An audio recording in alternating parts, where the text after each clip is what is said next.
All right. Let's do another Bible reading. AV20, which is the chapter 27 of Deuteronomy. Back. Deuteronomy 19.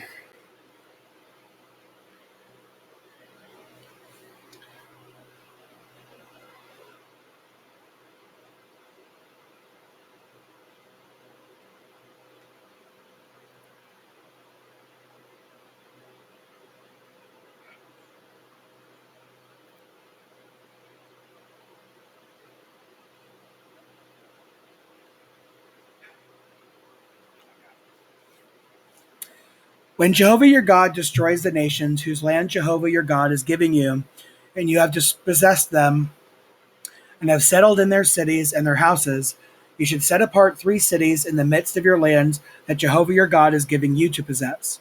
You should divide the territory of the land that Jehovah your God has given you to possess into 3 parts, and prepare the roads so that any manslayer can flee to one of those cities. Now this is what should take place regarding the manslayer who may flee there in order to live. When he strikes his fellow man unintentionally and he did not previously hate him, as when he goes with his fellow man into the forest to gather wood, and he raises his hand to cut the tree with the axe, but the axe head flies off the handle and hits his fellow man and he dies. The manslayer should flee to one of these cities to live. Otherwise, in the heat of anger, the avenger of blood may chase after the manslayer, overtake him, and kill him, because the distance to the city was too far. However, he did not deserve to die, since he did not previously hate his fellow man. That is why I'm commanding you, set 3 cities apart.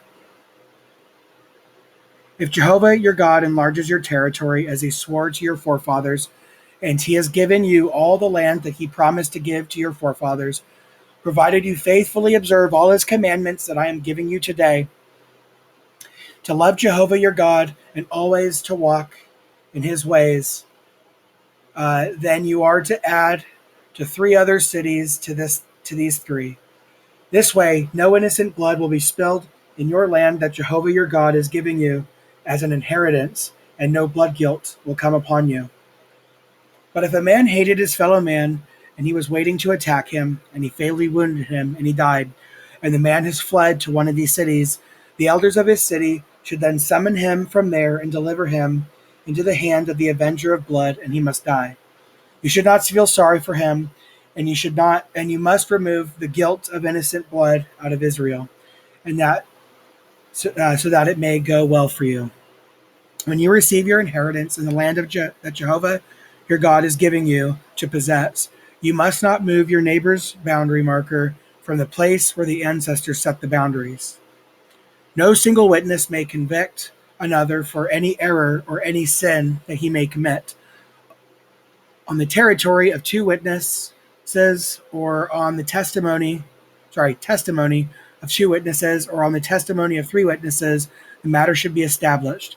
If a malicious witness testifies against a man and charges against him with some transgression, the 2 men who have the dispute will stand before Jehovah, before the priests and the judges who will be serving on those days. The judges will thoroughly investigate, and if the man who testified is a false witness and has brought a false charge against his brother, you should do to him just as he had schemed to do to his brother, and you must remove what is bad from your midst. Those who remain will hear and be afraid, and they will never again do anything bad like this among you. You should not feel sorry. Life will be for life, eye for eye, tooth for tooth, hand for hand, foot for foot. Deuteronomy 20. If you go to war against your enemies, and you see their horses and chariots and troops that outnumber yours, do not be afraid of them, for Jehovah your God, who brought you up out of the land of Egypt, is with you. When you are about to go into battle, the priest should approach and address the people. He should tell them, "Hear, O Israel, you are about to do battle with your enemies. Do not be faint-hearted. Do not be afraid or be terrified or tremble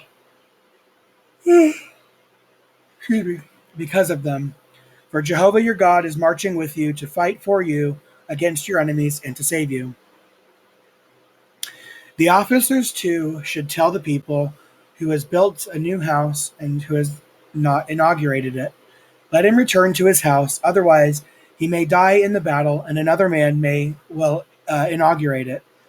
And who has planted a vineyard and not begun to use it? Let him go and return to his house, otherwise he may die in the battle, and another man will begin to use it. And who has become engaged to a woman and has not married her? Let him go and return to his house, otherwise he might die in the battle, and another man will marry her. The officers should also ask the people who is fearful and faint-hearted. He should return to his house, so that he may not cause his brothers to lose heart as he has.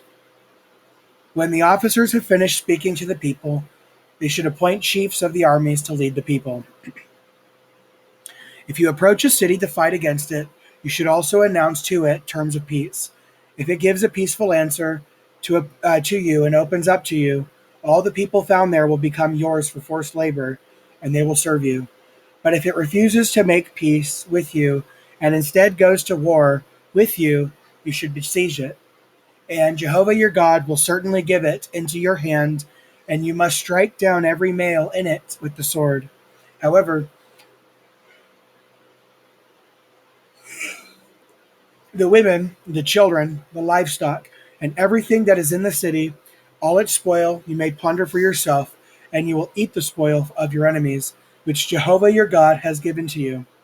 That is what you will do to all the cities very far away from you that are not of the cities of these nearby nations, but in the cities of these peoples, which Jehovah your God is giving you as an inheritance. You must not allow any breathing thing to live. Instead, you should devote them completely to destruction: the Hittites, the Amorites, the Canaanites, the Perizzites, the Hivites, and the Jebusites, just as Jehovah your God has commanded you, so that they may not teach you to follow all their detestable practices that they have done for their gods, causing you to sin against Jehovah your God. If you lay siege to a city in order to capture it, and you have been fighting against it for many days, you should not destroy its trees by wielding an axe against them. You may eat them from them, but you should not cut them down. Should you besiege a tree of the field as you would a man? You may destroy only a tree that you know is not used for food.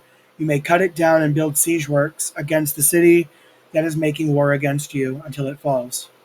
Deuteronomy 21.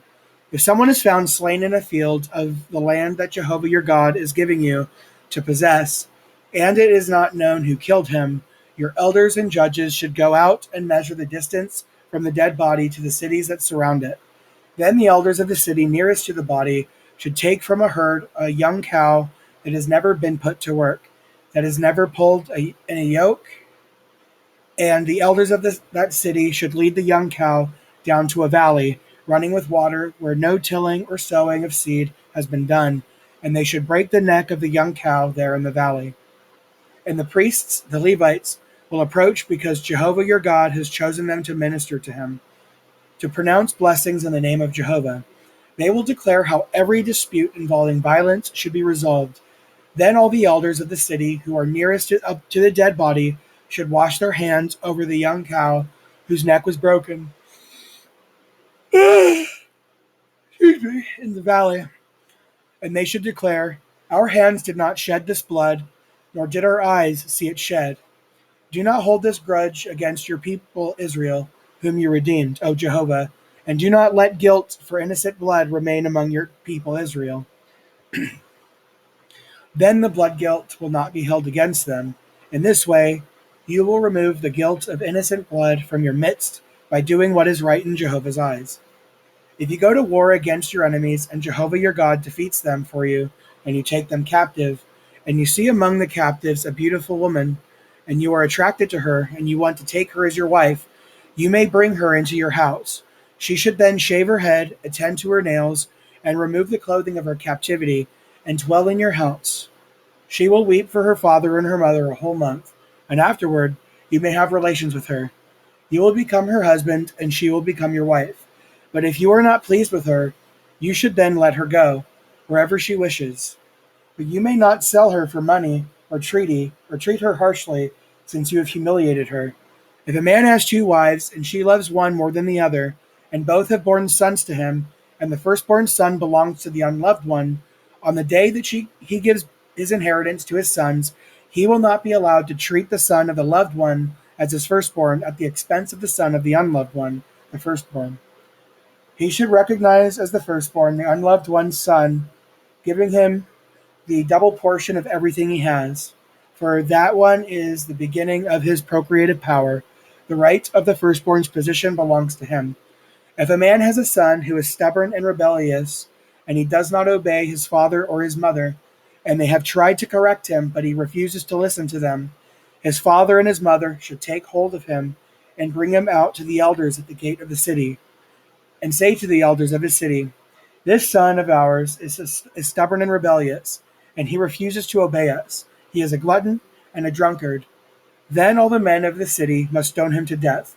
You must remove what is bad from your midst, and all Israel will hear and become afraid. If a man commits a sin deserving the sentence of death, and he has been put to death, and you have hung him on a stake, his dead body should not remain all night on the stake. Instead, you should be sure to bury him on that day, because the one hung up is something accursed of God, and you should not defile your land that Jehovah your God is giving you as an inheritance. Deuteronomy 22.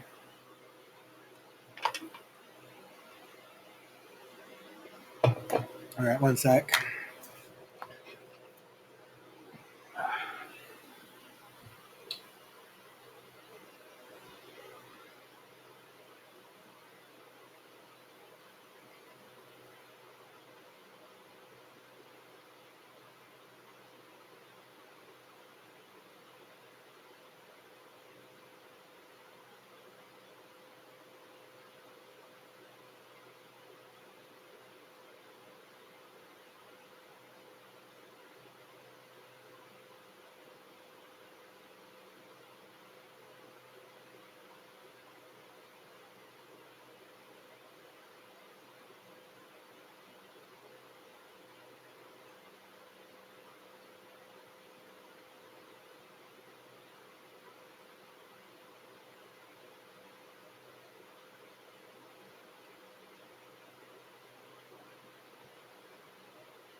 All right, Deuteronomy 22. If you see your brother's bull or his sheep going astray, do not deliberately ignore it. You should without fail lead it back to your brother. But if your brother does not live near you, or you do not know him, you should bring the animal to your house, and it will remain with you until your brother searches for it. Then you should return it to him. That is what you should do with his donkey, with his clothing, and with anything that your brother has lost and you have found. You must not ignore it. If you see your brother's donkey or his bull fall down on the road, you must not deliberately ignore it. You should, without fail, help him raise the animal up. A woman must not put on the clothing of a man, nor should a man wear the clothing of a woman.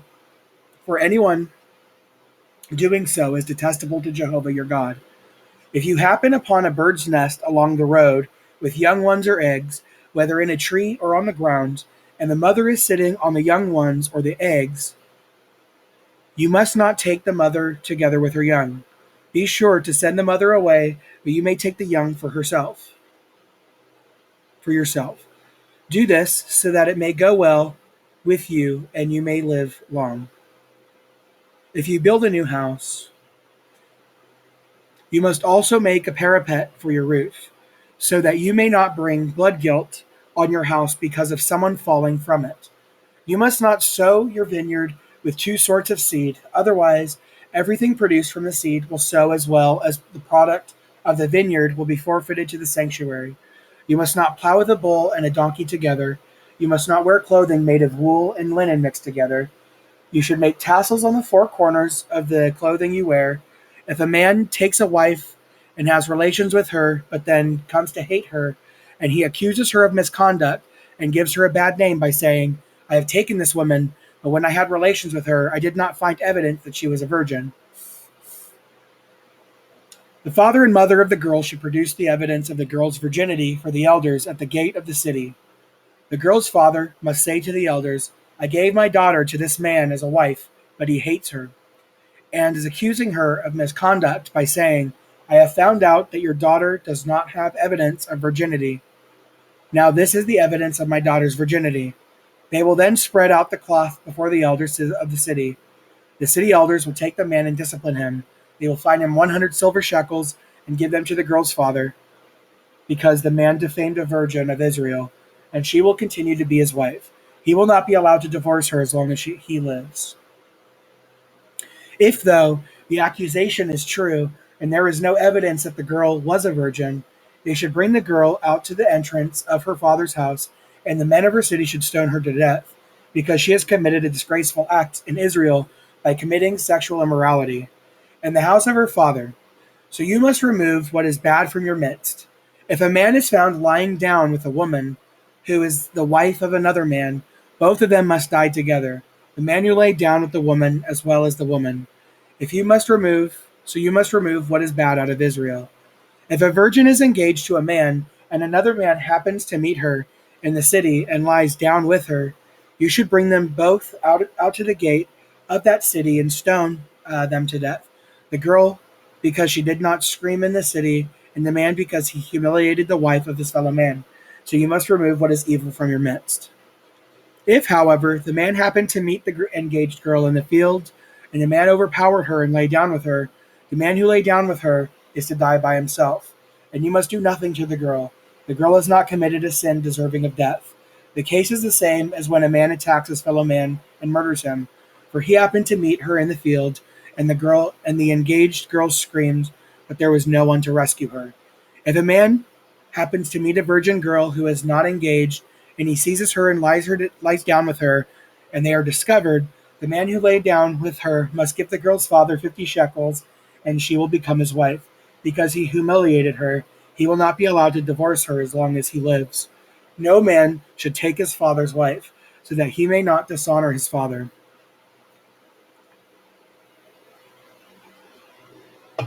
Deuteronomy 23.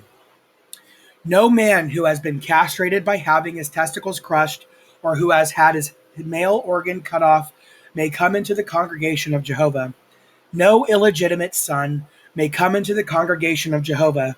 Even to the 10th generation, none of his descendants may come into the congregation of Jehovah.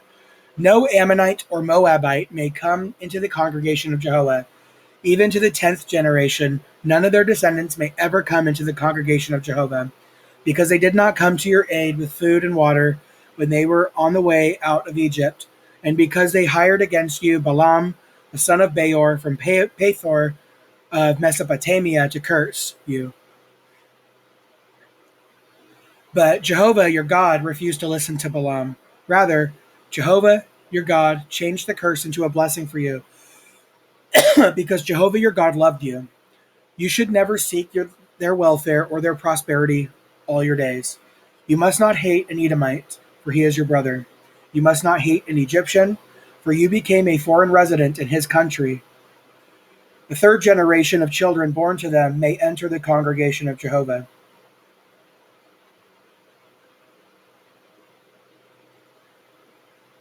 Ouch. When you are encamped against your enemies, you should avoid anything bad. If a man becomes unclean because of a nocturnal emission, he should go outside the camp and not re-enter the camp. When evening falls, he should wash with water, and then he may return to the camp at sunset. A private place should be designated for use outside the camp, and there is where you should go. A peg should be a part of your equipment. When you squat outside, you should dig a hole with it, and then cover your excrement.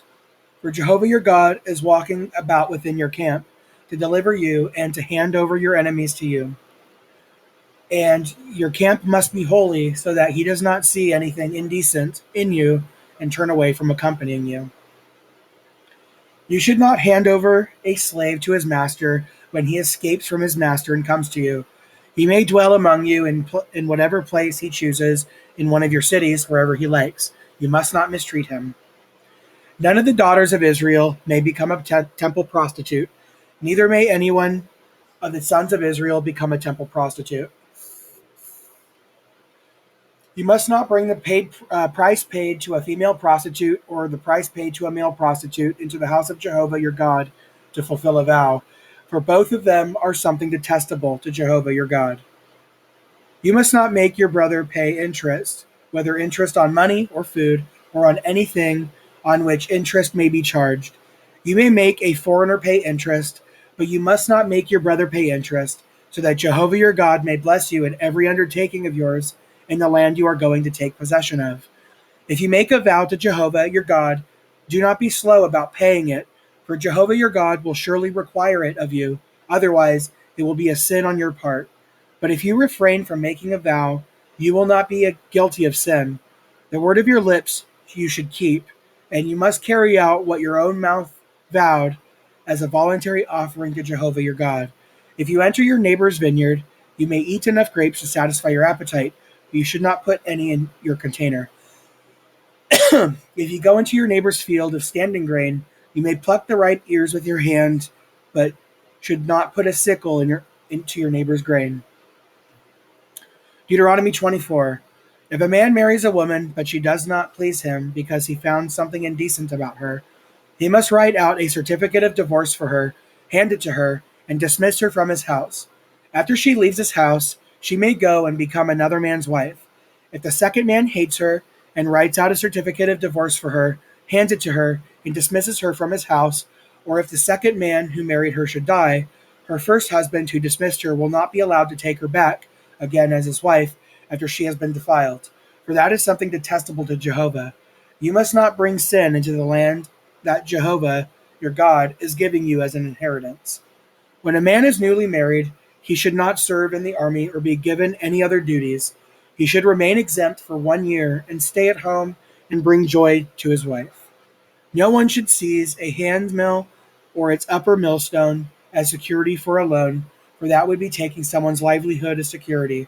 If someone is found to have kidnapped one of his Israelite brothers, and he has mistreated him and sold him, the kidnapper must die. You should remove what is bad from your midst. When there is an outbreak of leprosy, be very careful to do according to all that the Levitical priests will instruct you. Be careful to do all or exactly as I commanded them.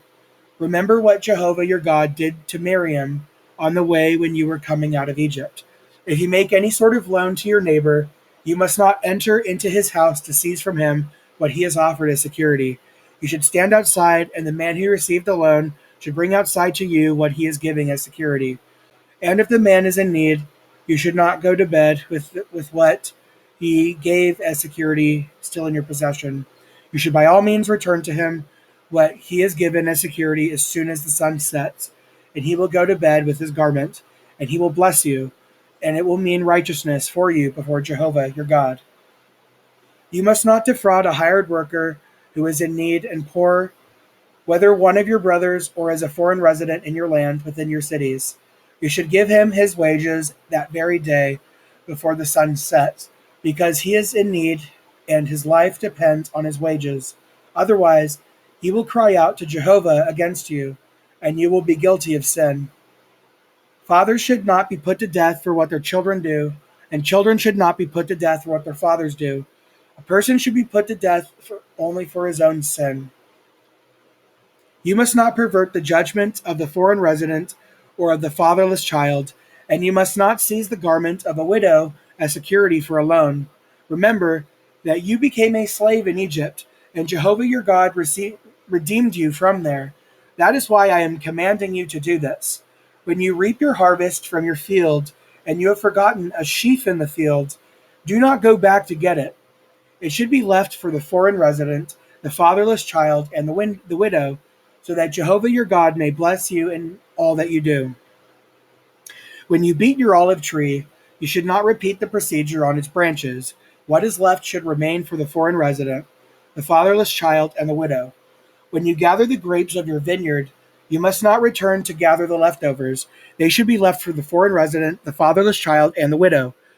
Remember that you became a slave in the land of Egypt. That is why I am commanding you to do this. Deuteronomy 25. When a dispute arises between men, they may present themselves before the judges, and they will judge them and pronounce the righteous one innocent and the wicked one guilty. If the wicked one deserves to be beaten, the judge will have him lie down prostrate, and he will be beaten in his presence. The number of strokes should correspond to the wickedness of his deed. He may beat him with up to 40 strokes, but no more.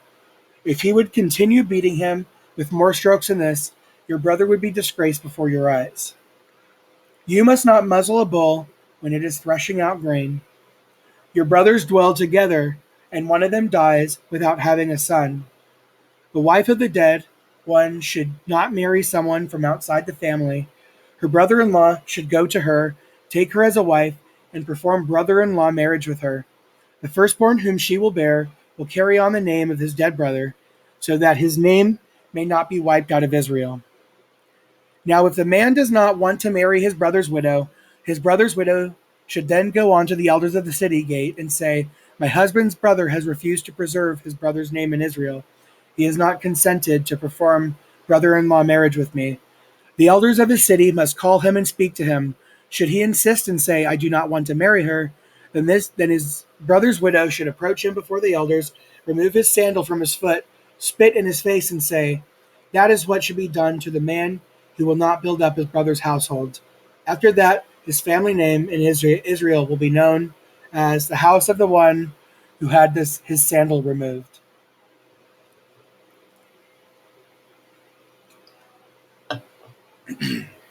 If two men get into a fight with each other, and the wife of the one intervenes to protect her husband from the one striking him, and she reaches out her hands and grabs hold of him by his private parts, you must amputate her hands. You should not feel sorry. You must not have in your bag two different stone weights, a large one and a small one. You must not have in your house two different measuring containers, a large one and a small one.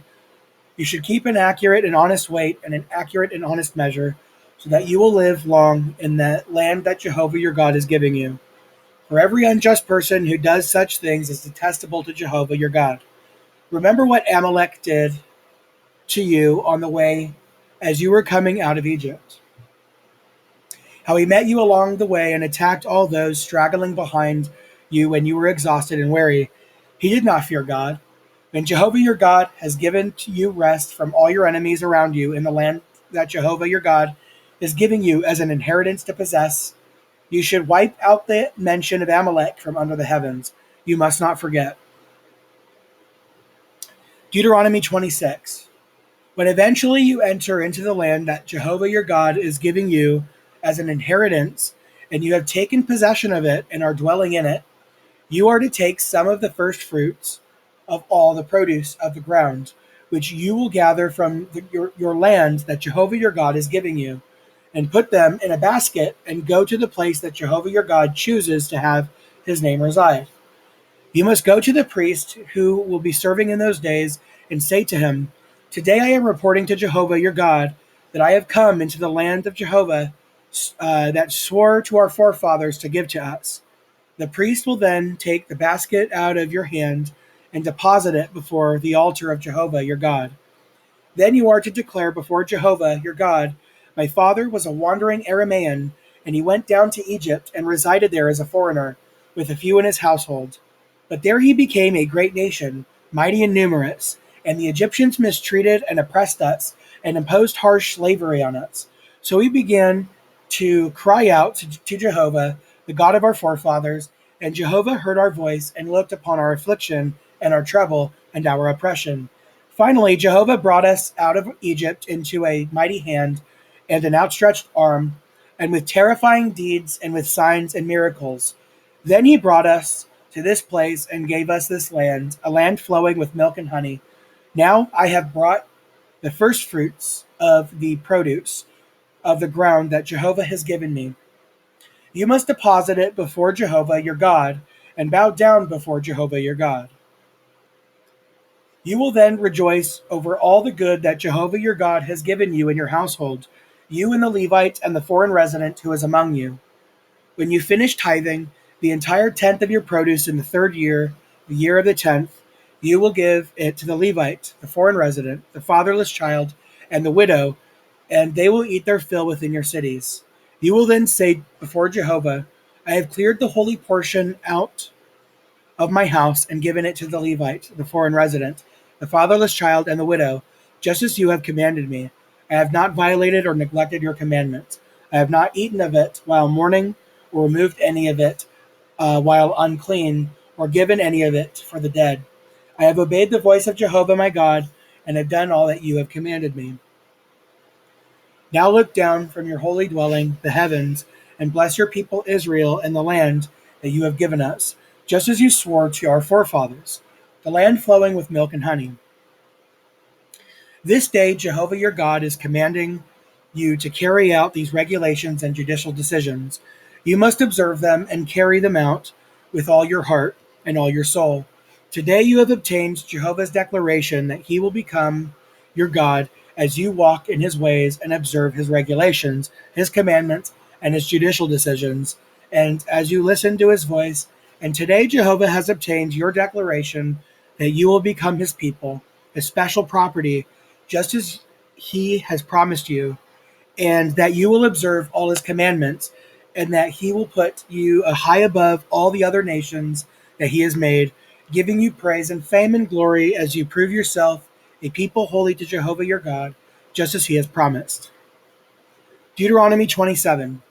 Then Moses, together with the elders of Israel, commanded the people, saying, observe every commandment that I am giving you today, and in the day when you will cross the Jordan into the land that Jehovah your God is giving you, set up large stones and cover them with plaster. Then write on them all the words of this law when you have crossed over, so that you may enter into the land that Jehovah your God is giving you, a land flowing with milk and honey, just as Jehovah, the God of your forefathers, has promised you. When you have crossed the Jordan, you should set up these stones on Mount Ebal and cover them with plaster, just as I am commanding you today. You are also to build an altar there to Jehovah your God, an altar of stones. You should not use iron tools on them. You should build the altar of Jehovah your God with whole stones and offer burnt offerings to Jehovah your God on it. You are to offer communion sacrifices and eat them there, and you will rejoice before Jehovah your God, and clearly write on the stones all the words of this law. Then Moses and the Levitical priests spoke to all Israel, saying, keep silent and listen, O Israel. This day you have become the people of Jehovah your God. You must listen to the voice of Jehovah your God and carry out his commandments and his regulations, which I am commanding you today. On that day Moses commanded the people, saying, the following tribes will stand on Mount Gerizim to bless the people when you have crossed the Jordan: Simeon, Levi, Judah, Issachar, Joseph, and Benjamin. And the following will stand on Mount Ebal to pronounce the curse: Reuben, Gad, Asher, Zebulun, Dan, and Naphtali. And the Levites will enter every man of Israel with a loud voice. Cursed is the man who makes a carved image or a metal statue, a thing detestable to Jehovah, the workmanship of the hands of a craftsmanship, and who has hidden it. And all the people respond, saying, Amen. Cursed is the one who treats his father or his mother with contempt. And all the people will say, Amen. Cursed is the one who moves his neighbor's boundary marker. And all the people will say, Amen. Cursed is the one who causes a blind person to lose his way on the road. And the people will say, Amen. Cursed is the one who perverts the judgment, a foreign resident, a fatherless child, or a widow. And all the people will say, Amen. Cursed is the one who lies down with his father's wife, for he has dishonored his father. And all the people will say, Amen. Cursed is the one who lies down with any animal. And all the people will say, Amen. Cursed is the one who lies down with his sister, the daughter of his father or the daughter of his mother. And all the people will say, Amen. Cursed is the one who lies down with his mother-in-law. And all the people will say, Amen. Cursed is the one who ambushes and kills his neighbor. And all the people will say, Amen. Cursed is the one who accepts a bribe to kill an innocent person. And all the people will say, Amen. Cursed is the one who will not uphold the words of this law by carrying them out. And all the people will say, Amen. Okay? That's AV20.